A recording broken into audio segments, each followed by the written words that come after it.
Hey friends, it's Simon Hurley, and today I'm showing a really exciting product. We're going to be taking a look at the new Brutus Monroe Stick and Stamp mat, and I'm going to share how it really helps with stenciling and stamping to change the way you create. So let's get into it.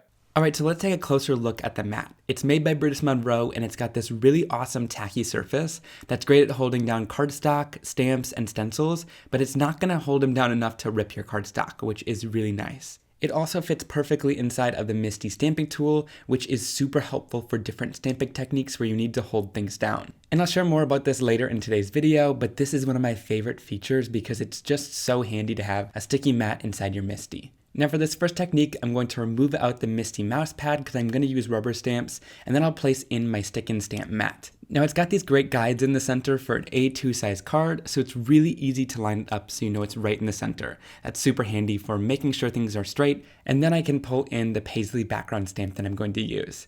Now using background stamps in the MISTI is usually pretty difficult because either the magnets get in the way or it's right in the corner, so it never really fully stamps the whole image.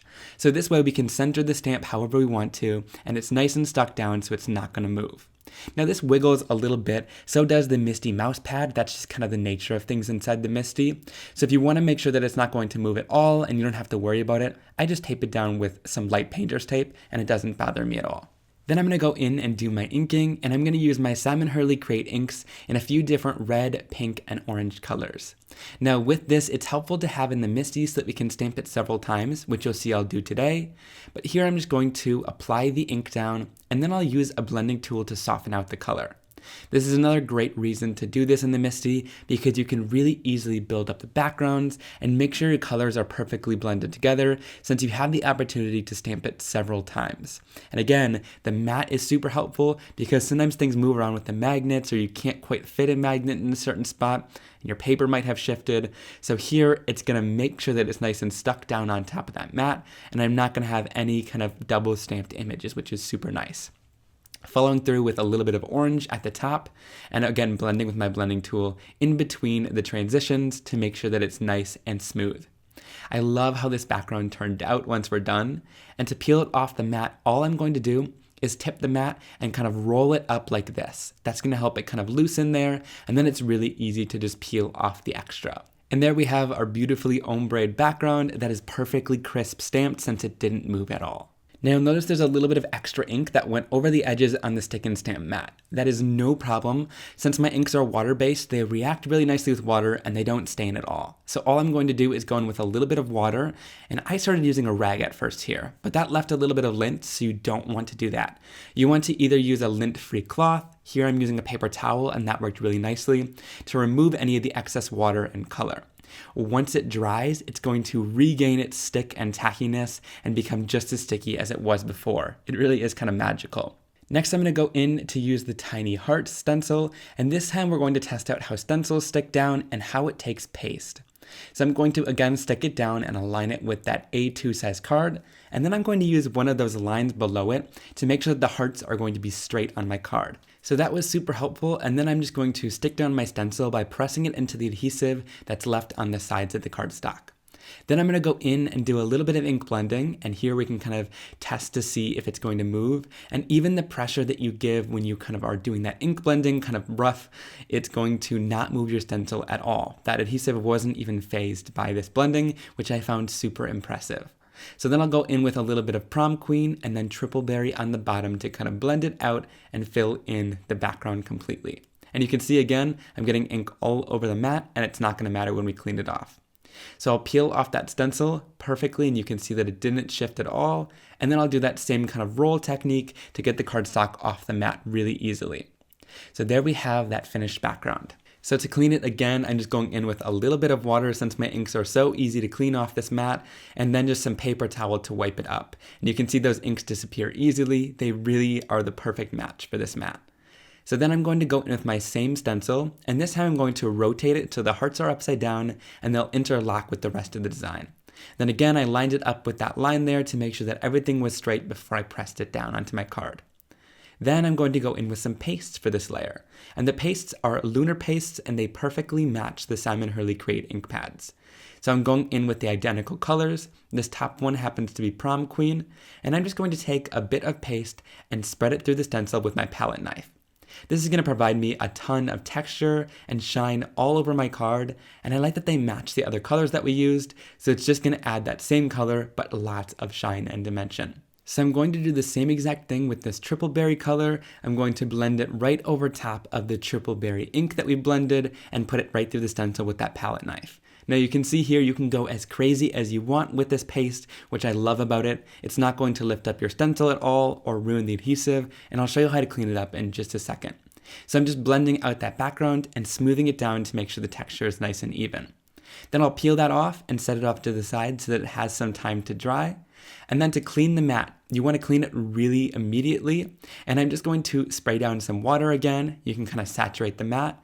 And then I'll go in with my paper towel and kind of scoop off the chunks that are a little bit thicker of that paste. So you can kind of see it's a little bit more, it's going to kind of spread around a little bit more. But once we get the main chunks off, it's easy to just kind of wipe off the rest of that color. And it comes off really nice and quickly. You can see there's just a little tiny bit of pink paste left on the right there, but nothing too bad at all, and it still keeps all of its stick once it dries from that water. And once this background is dry, you can see all of that beautiful shine, and again, I love that it matches the colors so that you have a little bit of shine along with that beautiful colored background. Now, to finish this card off before we move to the next one, I'm going to use my decal edge trimmer and cut down this background a little bit to give it a nice stylized edge and a border on my card. You can see here that when I pull it up close, it just has a slight decal, which I like. It's not too tacky, but it adds a little bit of interest. Then I'm going to go in with the Cool Cats stamp set. I happen to love this one, and I'm going to create a fun Valentine using these Cool Cats.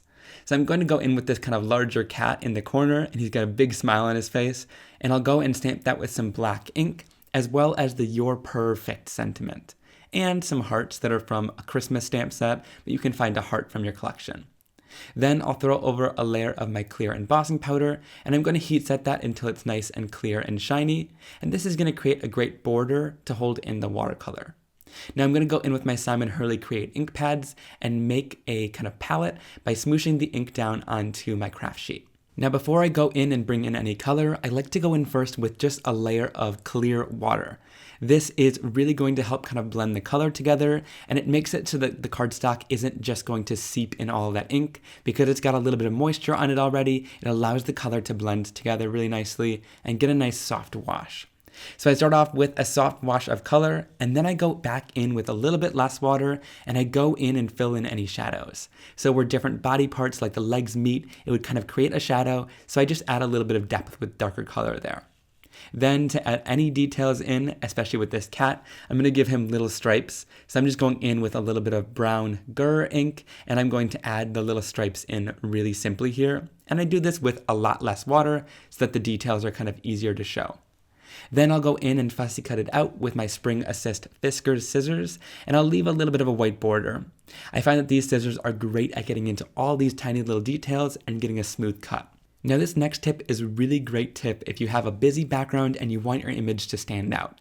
I end up cutting down a little panel of vellum for on top of the background, and this way it kind of softens it a little bit so that your image stands out quite a bit. I find this is super helpful, so I'll add that cat down onto the vellum with a little bit of foam tape, and then to adhere the vellum down, I just use a little bit of this Thermoweb tape runner. I put a little bit in the corners and a lot behind the image, and it disappears into the background perfectly. Alright, so there is that finished card. I loved bringing back that Cool Cat stamp set and this beautiful stencil to create this really fun, shiny Valentine's Day card. Love it. So for this next card, I'm going to go in on the stick and stamp mat again and use that same alignment with my A2 size card on the center. Then once I'm done with that, I like to kind of mask things off sometimes and create a diagonal line. But mine's not always perfect. So I love this because it's stuck down to the mat, and then I can use those lines to create a nice and even diagonal so that they're going to be straight and perpendicular with each other. So then once that's all complete, I'm going to go in with the Bold Bouquet stamp. I really love this stamp set with all the different flowers and different sentiment combinations you can do, and I'm going to use that nice hand-drawn floral there at the top. So to do this, I'm going to put my Misty Mouse pad back in since we're using clear stamps, and then I'll put in my stick and stamp mat, and then I can align this right on top. Now I'm going to use the bottom half kind of align of that background stamp. You don't need to end up using the full thing, so I'm just going to kind of ink up half of it, and then stamp it down right onto my card using a pressure tool to make sure that it's going to get great coverage on my stamping. So once that's all complete, I'll lift that out of that stick and stamp mat easily, and we can throw over a layer of my clear embossing powder. I do this quite often with my black ink because I like it to kind of be bold and shiny, and I find that it intensifies the black color and gives a nice really finished look. So then once I'm done, I'm going to try cleaning off this black ink here. Now this ink is a little bit more stubborn and it tends to stain. So I brought in a little bit of the Brutus Monroe matte cleaner that's meant for this, but it didn't pull off the ink perfectly. It still left a little bit there, but that doesn't bother me at all. And again, it did stay nice and sticky even though I worked at it a little bit more. So then I'm going to adhere this right back down in the center, so it's going to be in the exact same spot. So then I can use those same guidelines to really add down my tape again and make sure everything is going to be nice and masked off. For this, I'm just using a little bit of the mint masking tape from scrapwood.com. I really like this stuff too because it doesn't rip your cardstock and it's the perfect tackiness. Alright, for this background, I have a really easy coloring technique coming up, but first you need to lay down a nice solid color. So I'm going in with my Simon & Hurley Create inks and blending down a really nice solid layer of vibrant colors. I'm doing reds, pinks, and oranges to create a really beautiful kind of sunrise look, and I'm focusing the darker color on the bottom and sides and blending out to lighter colors near the top to create that beautiful sunrise effect. I'm using the round domed blender tools for this, and I really like these because I found that the domed shape really helps to avoid lots of those harsh marks, and it gives this beautiful blend of color.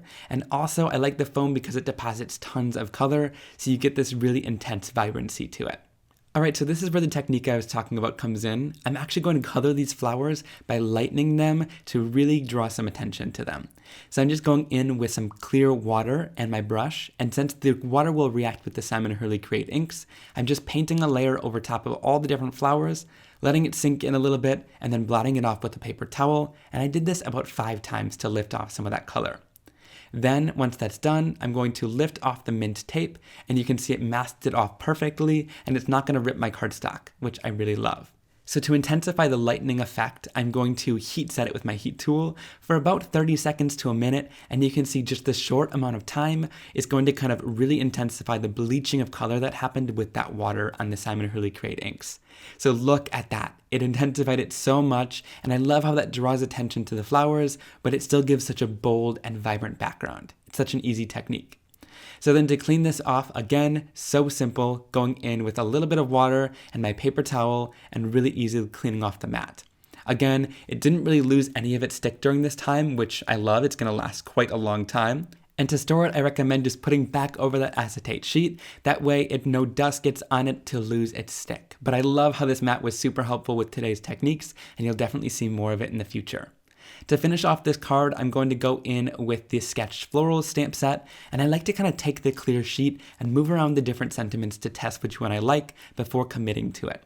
So I ended up with going with the sentiment that says, "Where flowers blossom, so does hope." I just think that's so pretty, and I'll stamp that in Versamark ink on top of some black cardstock and white heat emboss it. I love the contrast that this gives against the background that we did with really bold colors. So once that's all heat set, I'm going to add it down onto my card at kind of an angle to follow that angle, and I love how this one looked. Super simple technique, but I love the bleaching of the flowers to kind of bring those out to the forefront. Alright guys, if you enjoyed this video, give it a big thumbs up and leave a comment down below of which of the 2 cards and techniques were your favorite in today's video. I can't wait to hear from you guys down there, and I'll see you very soon for another card making and crafting tutorial. Have a great day. Bye!